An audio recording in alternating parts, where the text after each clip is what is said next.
I have lived beyond my time. Another new moon in 1,000 years of new moons. And I do not care to see it.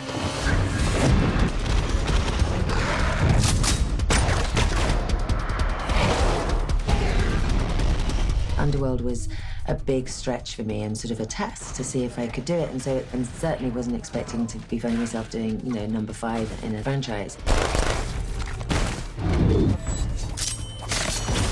This was a chance we took with Len Weissman, who created the character in the story. And it's nice to see something that you created grow up and have the longevity that this one has.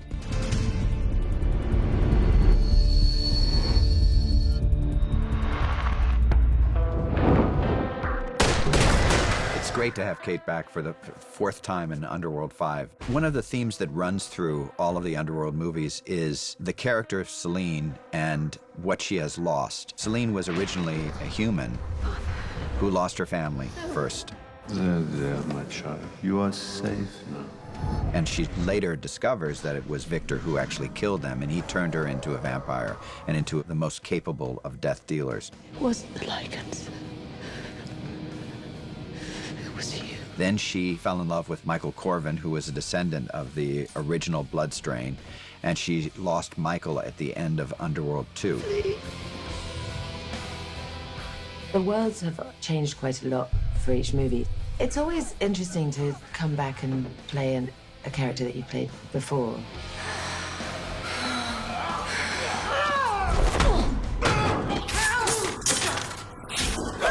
One of the things I like about the franchise is that, yes, she's very tough and she finds incredibly inventive and fairly sick ways of killing monsters and all of that. But through every single movie, her motivations: love for her family, love for Victor, love for Michael, for her daughter. Eve does not want my help. I know you want to protect her, and if we destroy Marius, we destroy the greatest threat to her safety. This is a character who has a lot of emotional scars. And it's something that makes her character far more interesting than normal genre characters. She starts as somebody who has lost everything. So Selene's journey in this story is probably more complex and more layered than we have seen before, because she does start in a very vulnerable state and she doesn't see really a purpose of living. She starts out the movie basically on the run from everybody. Selene's really as close to suicidal as a vampire can get.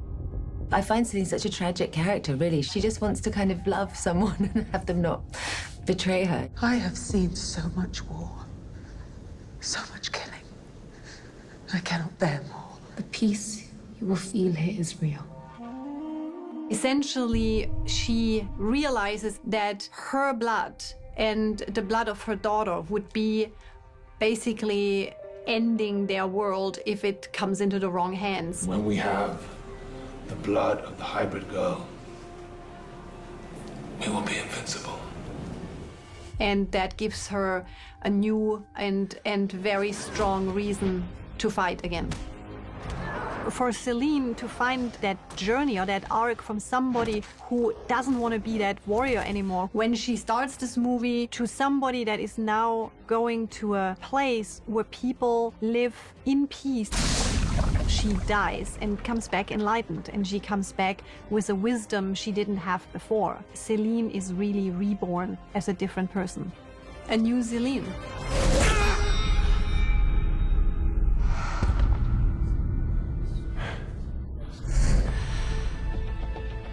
What was really amazing is to explore the new facets of Selene in that new story, because she's clearly evolving. We go ready and action. It was really amazing to collaborate with Kate and come up with those new facets, and she was very open to ideas, and it was a great collaboration. Thank you, gang. Pictures up. It was good to be working with Kate again because she knows the character so well and she peppers it with fun. Kate, of course, leaps and jumps around and does all her own stunts and stuff, and she's a very, very talented woman. She's elevated this franchise. And action. Kate's been doing this a long time. She shows up, she does it great, she does it perfectly, and then we move on. I really was lucky to work with her and also just learn off her as well, because she's such a phenomenal actress. I think she brings an incredible amount of grace to the character of Selene. So it's really fun engaging with her as myself, but then also as Alexia.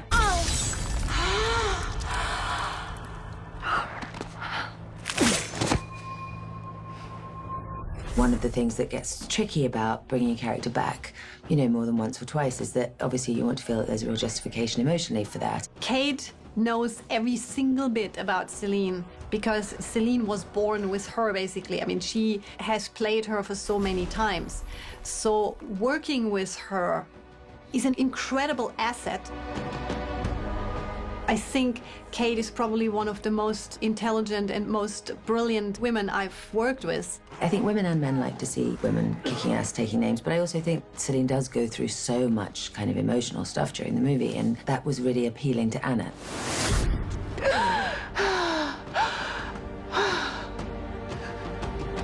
You killed Michael. I think it's a tragic character, and I don't think there will be ever a happy ending, but I think if there's an ending that evokes hope, then that's a pretty big thing for Underworld. Well, the way we leave Underworld 5, and this was something that was in the early screenplays, and it was hotly debated whether to keep it in or not. Anna Forrester always loved it. I always loved it. Selene has found a spiritual calling a little bit at the end. My journey has now come full circle.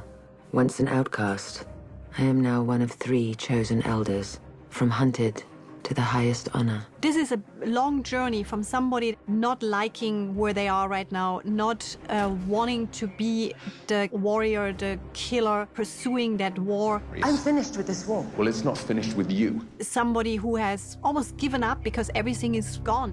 I am reborn, and my eyes have been opened to the sacred world, and to the promise of what is yet to be.